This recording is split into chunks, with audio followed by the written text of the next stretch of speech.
Imagine a WWE game that never made it to stores.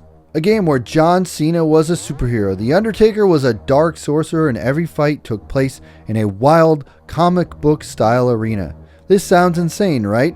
Well, it was real, it was in development, and then it just vanished. This is the story of WWE's lost video game, WWE Brawl. A game that could have completely changed WWE video games, and a story you've probably never heard before. To understand why WWE Brawl existed, we need to look at wrestling games leading up to 2010. The SmackDown vs. Raw series dominated the market year after year, updated roster, minor tweaks, and some new match types. But the core gameplay didn't change much. Fans loved it, but some were starting to feel like it was the same thing year after year. Before that, games like No Mercy, Here Comes the Pain, those were all legendary. No Mercy in particular still had a cult following for its deep moveset and story mode. But even those classics couldn't compete with fans who wanted something new. Meanwhile, WWE's audience was growing younger. The PG era was in full swing, and the company wanted to reach fans who might not be the traditional hardcore wrestling fan. So the question became, how do you make a WWE game that's totally different, fun for everyone, and still feels like the WWE? That's where WWE Brawl comes in. THQ and WWE decided to throw the rulebook out. Imagine this, John Cena isn't just a wrestler, he's a superhero who punches while they shake the ground. Undertaker is a dark sorcerer, Triple H wields his sledgehammer like a mythical weapon, and Rey Mysterio is bouncing around like Spider-Man. The plan wasn't just to make another wrestling game, it was to create a fighting game with WWE characters, an arcade-style over-the-top brawler where arenas were interactive and chaos was alive. Stages weren't just backgrounds. You could throw opponents into walls, slam them into cars, set off stage hazards mid-match, all of that stuff. Each character had unique power designs to feel like a comic book superhero. THQ was experimenting. They were trying to expand the WWE's audience. This wasn't a simulation game that we were used to, it was WWE meets Smash Brothers, and it had over-the-top cinematic action. THQ assigned a smaller team to develop WWE Brawl. It wasn't the mainline WWE title, it was a side project, an experiment pushing the WWE brand in a new direction. Developers used an engine similar to WWE All-Stars, focusing on chaotic gameplay and superhero-styled moves. The goal? Make something visually striking, fast-paced, and accessible to new players. They also started planning a Nintendo 3DS version.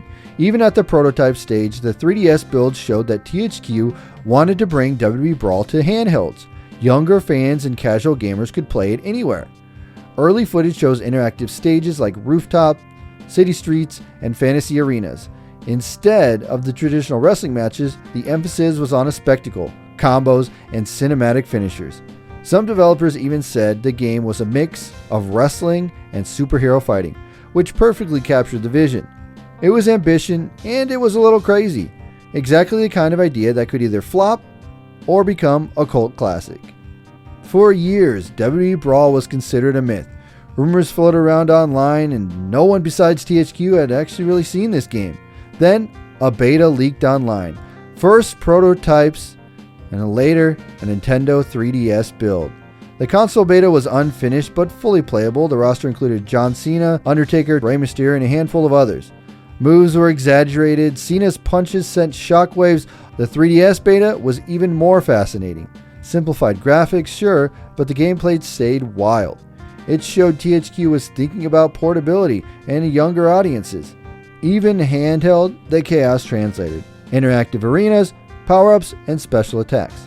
The beta leak didn't just prove WWE Brawl existed, it confirmed that THQ had actually built a functional, playable game that could have redefined WWE on consoles and handhelds alike if it was released. Again, like I said, it could either flop or succeed. It really is one of those types of games. So if we had a playable build of the game, why did it not come out? Timing. THQ was in trouble. By 2011, THQ was bleeding money. Several underperforming titles meant projects got cut. Risky experiments like WWE Brawl, those were easy targets. WWE had just released WWE All-Stars, which was already an arcade-style experiment, Fun, yes, but financially it just wasn't enough. And in 2012, THQ collapsed. The WWE license went to 2K. Brawl, console and 3DS, well, that was quietly shelved. What could have been a bold genre-defining release became a footnote in WWE Gaming's history.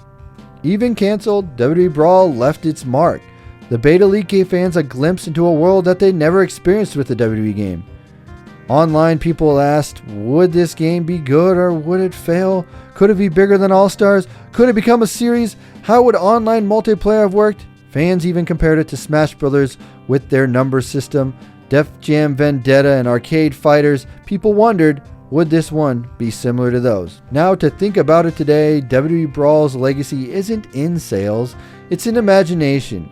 The game reminds us of a time lost forever when WWE Games didn't have to be simulation. They could make side projects, and some of those boldest ideas never hit shelves, but they did make fans wonder, man, what if?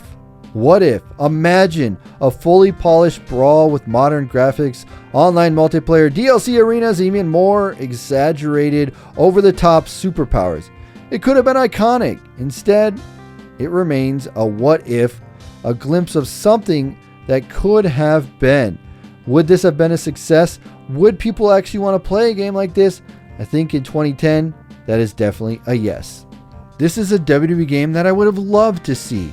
Not just for nostalgia, but because it proves that WWE doesn't have to play it safe all the time. The mainline series, 2K, SmackDown, whatever, those are fine. They're solid. People love those. But they're also predictable.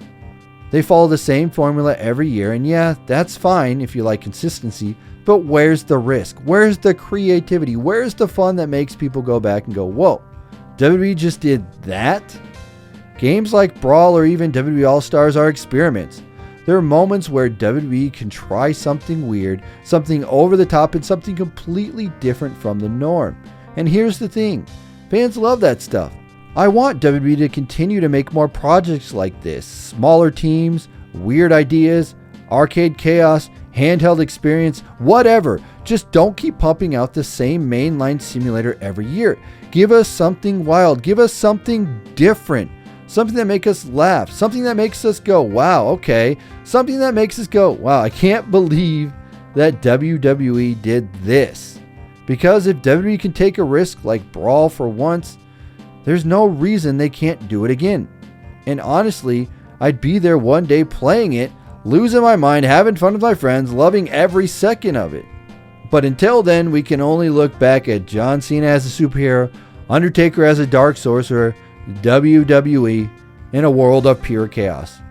That sounds insane, and it almost happened. This was WWE Brawl, the lost WWE game.